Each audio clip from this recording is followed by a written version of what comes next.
Fala, amantes do esporte, sejam todos muito bem-vindos ao Sports For. E hoje vamos falar um pouco sobre esses acidentes do automobilismo que tanto nos deixam tristes. Claro que a segurança vem evoluindo muito durante os anos, seja ela nos carros ou nas motos, a preocupação com a segurança sempre foi uma verdadeira corrida entre os dirigentes e pilotos, mas nem sempre é suficiente.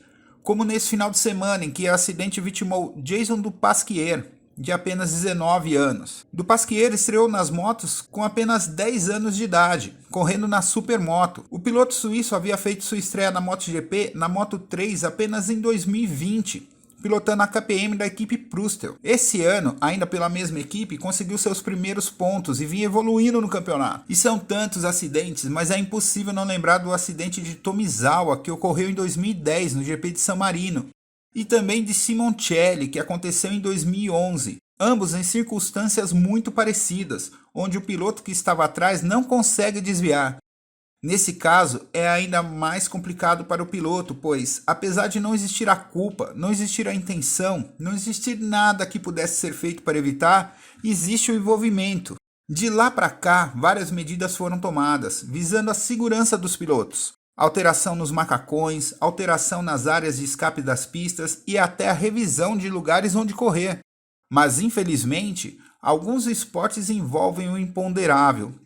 Como evitar esse tipo de acidente em que o piloto da frente é atingido por quem vem atrás após a queda?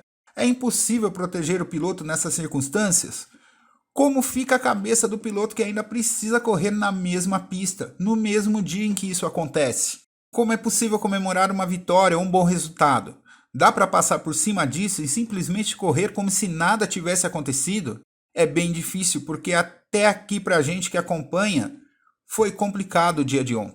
E por mais que a gente acompanhe de perto a categoria, é sempre um choque quando no final da corrida vemos esses pilotos sem o capacete. De forma alguma a gente liga aquele cara que estava ali correndo a 300 km por hora às crianças que vão para a entrevista no pós-corrida. E no final ficam as homenagens, como feita por toda a categoria, ainda na pista.